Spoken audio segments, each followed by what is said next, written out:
Hello दोस्तों, कैसे हो आप सभी लोग? एक बार कमेंट बॉक्स में लिख करके बता दीजिए। दोस्तों 23 जनवरी के मैं आपको वही क्वेश्चन करवाने जा रहा हूं जो थोड़ा सा नए पैटर्न पर आए हैं, और वो क्वेश्चन करवाऊंगा जो फेज 3 में आने के लिए सबसे ज्यादा इंपॉर्टेंट है। तो चलिए आज के क्वेश्चन को हम लोग शुरू करते हैं। तो दोस्तों ये रहा पहला क्वेश्चन आपकी स्क्रीन पर। कह रहा बिपिन और राम का वर्तमान उम्र इतना, 9:10, 11 वर्ष बाद अनुपात इतना हो जाता है, तो दोनों की वर्तमान उम्र बताना। दोस्तों इस तरह क्वेश्चन लगाने का सबसे आसान तरीका मैं आपको बता रहा हूं।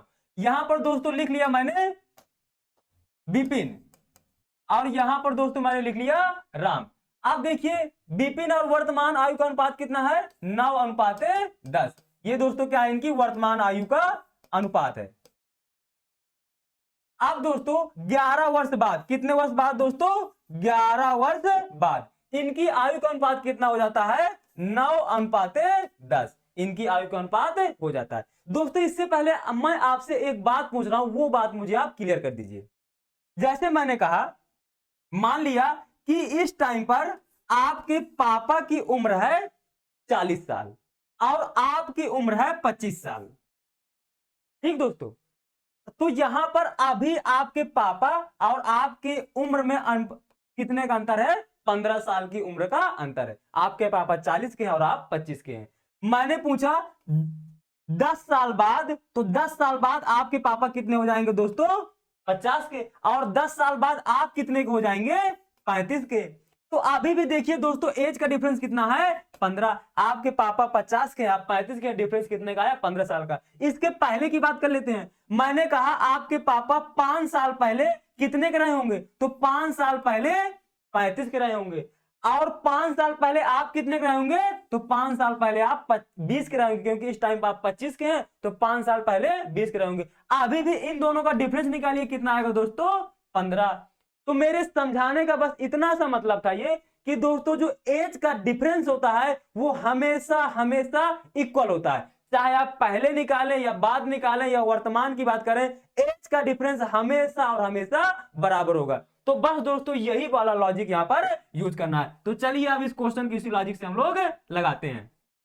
अब दोस्तों देखिए, विपिन की एज थी 9, राम की एज है 10, कितने का अंतर है, 1 का। 11 वर्ष बाद विपिन की आयु है 10, राम की आयु है 11, एज का डिफरेंस कितना है, 1। अब देखिए दोस्तों यहां पर भी एज का डिफरेंस बराबर है, तो यहां पर कुछ भी करने की जरूरत नहीं है। इसके बाद मैं एक आपको अगला क्वेश्चन कराऊंगा, यदि जब एज डिफरेंस बराबर ना हो तो उस क्वेश्चन को कैसे लगाना है। अभी एज डिफरेंस बराबर है तो हम इस क्वेश्चन को करते हैं। अब दोस्तों जब एज का डिफरेंस बराबर है, तो अब आप यहां से एक सिंपल सी बात मुझे बता दीजिए। विपिन की वर्तमान आयु थी 9 और 11 वर्ष बाद कितनी हो गई, 10। मतलब 11 वर्ष बाद आयु का अंतर कितना आया, 1 का। कितने का आयु का अंतर आया दोस्तों, 1 का। पहले 9 थी, अब कितनी हो गई, 10। और क्वेश्चन में कितने साल बढ़ रहे हैं, 11 साल, क्योंकि दोस्तों ये वर्तमान में 9 थी, बाद में 10 हो गई, 1 का अंतर आया। और यहां पर कितने साल, 11 साल बाद करा, मतलब इसकी उम्र 11 बढ़ गई होगी।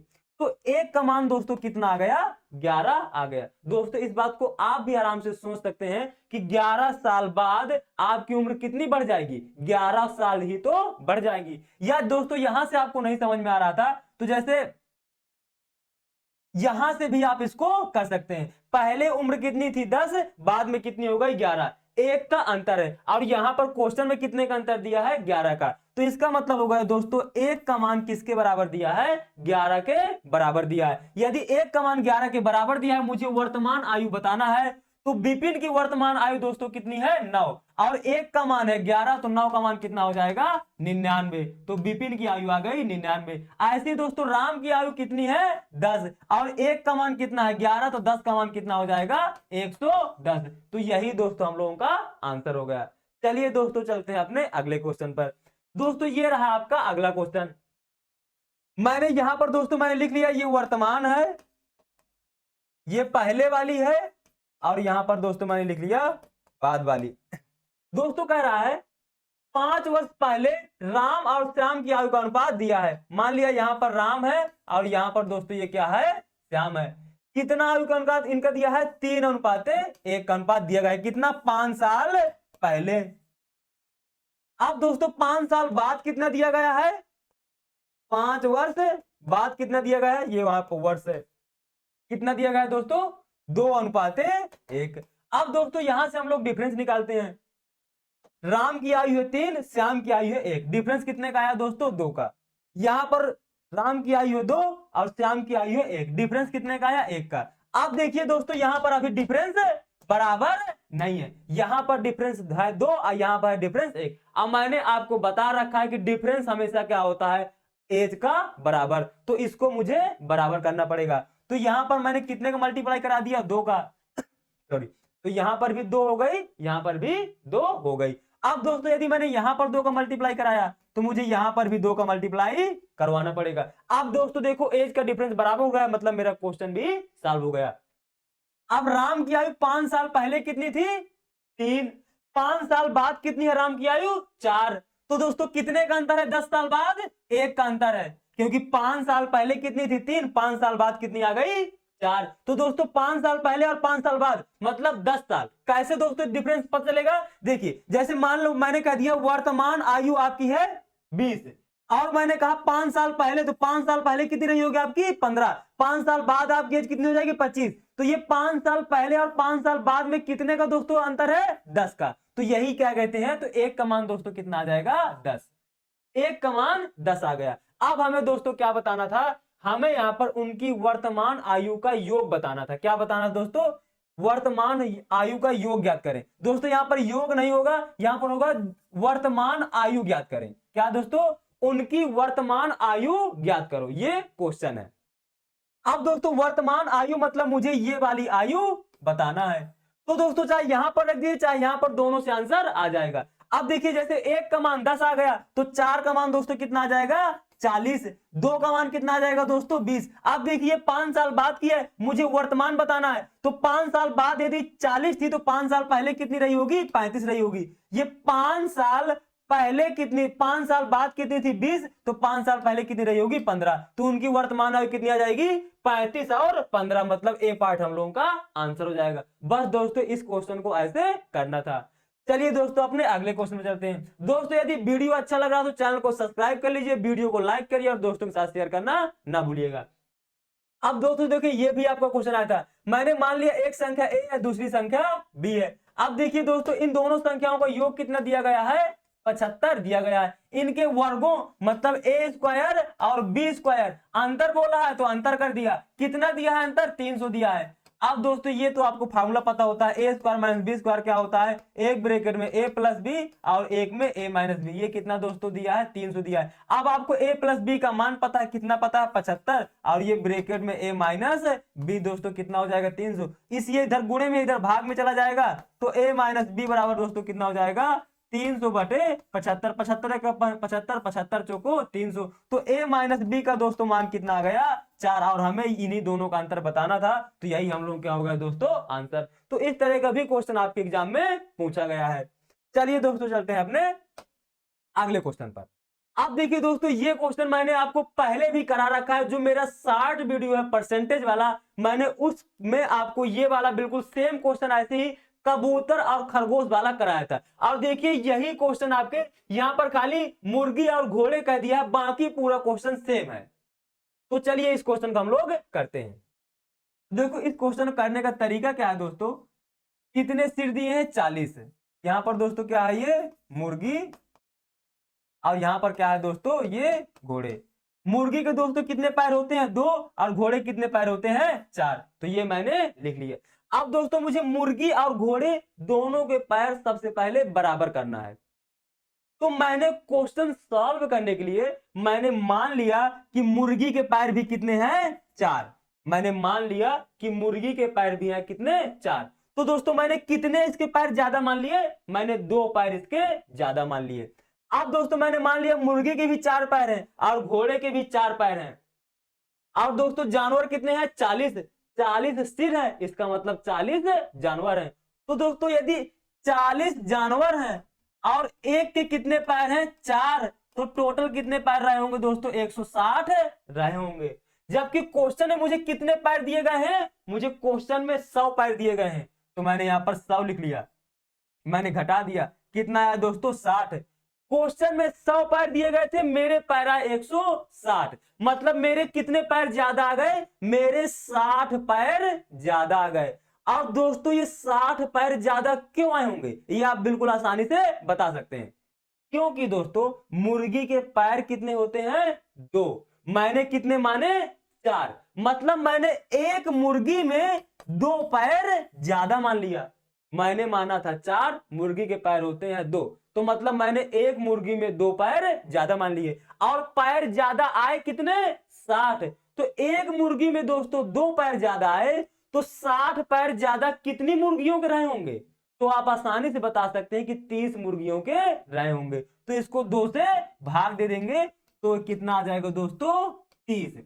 तो मतलब दोस्तों मुर्गी कितनी रही होंगी, 30। तो दोस्तों यदि मुर्गी 30 थी और टोटल जानवर थे 40, तो घोड़े कितने रहे होंगे, तो 40 में से मुर्गी घटा देंगे तो घोड़ों की संख्या आ जाएगी। अब दोस्तों मुर्गी और घोड़ों की संख्या पूछी थी, तो मुर्गी 30 आ गई और घोड़ों की संख्या कितनी आ गई, 40 आ गई। दोस्तों यदि वीडियो अच्छा लगा रहा हो तो चैनल को सब्सक्राइब कर जरूर कर लीजिएगा, वीडियो को लाइक कर दीजिएगा और दोस्तों के साथ शेयर करना ना भूलिएगा। और दोस्तों यदि इस क्वेश्चन में कोई भी आपको डाउट हो तो कमेंट सेक्शन में लिख करके जरूर बताइएगा। चलिए चलते हैं अपने अगले क्वेश्चन पर। दोस्तों इसके पहले आपको मैं ये क्वेश्चन करा दूं, ये दोस्तों देखिए एक बिल्कुल सबसे नए पैटर्न पर क्वेश्चन आया हुआ है और इस क्वेश्चन को कैसे करना है, इस क्वेश्चन को ध्यान से समझ लीजिए, आगे के किसी ना किसी शिफ्ट में ये क्वेश्चन जरूर आएगा। चलिए करते हैं। दोस्तों बार का मतलब तो आपको पता होता है कि जैसे ये 9 बार लिखा है, इसका मतलब दोस्तों क्या है, 9 9 9 9 9, ऐसे ऐसे ऐसे खूब बार ये लिखा गया होगा। ऐसे दोस्तों 8 बार का मतलब क्या है, 8 8 8 8 8, ऐसे ये अनलिमिटेड बार लिखा गया होगा। 7 बार का मतलब क्या है दोस्तों, ये 7 7 7 7 7, ऐसे ये अनलिमिटेड बार लिखा गया होगा। और इन सबको मुझे जोड़ना था, तो बस आप इसको आसानी से जोड़िए।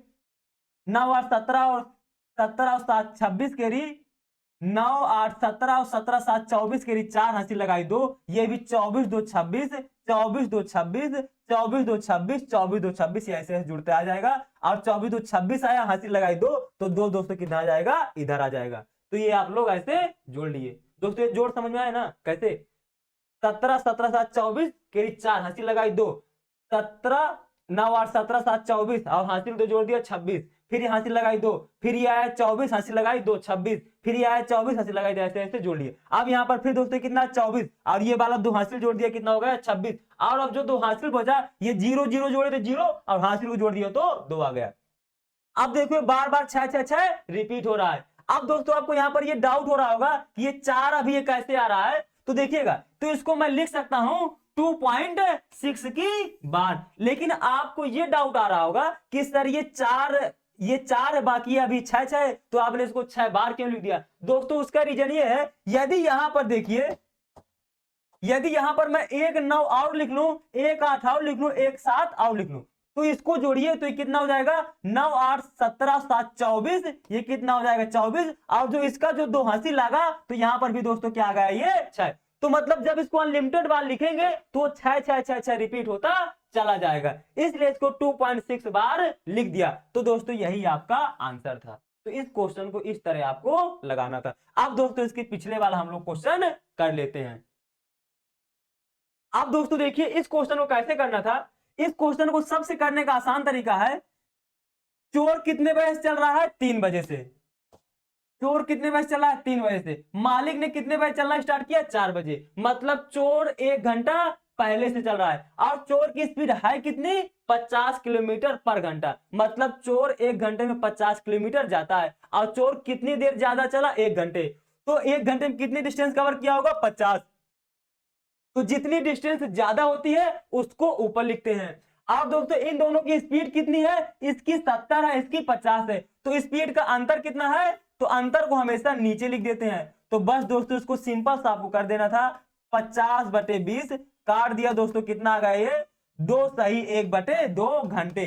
मतलब मालिक जो चोर को 2 सही 1/2 घंटे में पकड़ लेगा, और मालिक ने 4 बजे चलना स्टार्ट किया था, 2.5 घंटे बाद पकड़ लेगा, तो कितने बजे पकड़ लेगा, 6:30 बजे पकड़ लेगा। बस इसको करने का इतना सा सिंपल सा तरीका है। ऊपर लिख देते हैं दोनों के बीच की डिस्टेंस और नीचे लिख देते हैं दोनों की स्पीड का अंतर, बस यही आंसर आ जाता है। यदि इसका डिटेल मेथड समझना है तो चलिए मैं उसको भी आपको समझा दूं। देखिए इसको बनाने का तरीका क्या है इस क्वेश्चन का, ये आया कैसे। देखिए जब चोर और मालिक यहां पर थे, 3 बजे चोर ने चोरी किया और 4 बजे चोर कहां पर पहुंच गया, चोर 4 बजे यहां पर पहुंच गया। तब मालिक क्या कर रहा था, मालिक सो रहा था। और जब मालिक सो रहा था तो चोर यहां से यहां पहुंच गया। कितनी दूरी में पहुंच गया, 1 घंटे में 50 किलोमीटर दूर पहुंच गया, क्योंकि 1 घंटे में कितना चलता है, 50 चलता है। अब जब मालिक 4 बजे जगा तो मालिक ने तुरंत 4 बजे चलना स्टार्ट कर दिया। तो 4 से 5 5 बजे चोर यहां पर पहुंच गया होगा और फिर 1 घंटे में चोर ने कितनी डिस्टेंस कवर कर ली होगी, तो चोर ने फिर से 50 किलोमीटर डिस्टेंस कवर कर ली होगी। तो अब चोर यहां से मालिक और चोर के बीच की डिस्टेंस कितनी हो गई दोस्तों, 100 किलोमीटर हो गई। अब मालिक ने, जब चोर ने 4 से 5 चला तो मालिक भी तो 4 से 5 चला होगा। अब मालिक 1 घंटे में कितना चलता है, 70, तो मालिक ने कितनी डिस्टेंस कवर कर ली होगी, 70। तो अब दोस्तों मालिक यहां पर आ गया और चोर कहां पर है, चोर यहां पर है। अब देखिए मालिक और चोर के बीच डिस्टेंस कितनी बची दोस्तों, 30 किलोमीटर, क्योंकि टोटल डिस्टेंस 100, मालिक ने 70 चल लिया, तो अब कितनी डिस्टेंस बची, 30 किलोमीटर बची। तो 1 घंटे में दोस्तों 20 किलोमीटर कवर कर रहा है। ऐसे ही अगले घंटे में जब यहां पर 6 बज रहे होंगे तो अगले घंटे में फिर क्या कहते हैं, चोर यहां पर 50 किलोमीटर चलेगा तो मालिक भी क्या कहते हैं, 70 किलोमीटर चलेगा। अब देखिए यहां पर दोस्तों क्या था, यहां पर था मालिक और यहां पर था क्या, चोर। अब चोर यहां पर पहुंच गया तो मालिक और चोर के बीच की डिस्टेंस कितनी हो गई, 30 और 50 80 हो गई। अब मालिक ने फिर आगे घंटे में चला तो 1 घंटे में फिर 70 चला होगा। तो अब मालिक यहां पर पहुंच गया और चोर कहां पर है, यहां पर। अब देखिए इन दोनों की डिस्टेंस कितनी बची, 10। तो हर 1 घंटे में जब मालिक 20 किलोमीटर डिस्टेंस कवर कर रहा है तो उसको 50 किलोमीटर डिस्टेंस कवर करने के लिए कितना टाइम लगेगा, तो उसको सिंपल सा डिस्टेंस अपन टाइम कर देते हैं। बस दोस्तों ये क्वेश्चन का लॉजिक था। दोस्तों वीडियो अच्छा लगा हो तो चैनल को सब्सक्राइब कर लीजिएगा, वीडियो को लाइक करिएगा। चलिए मिलते हैं अपने अगले वीडियो पर।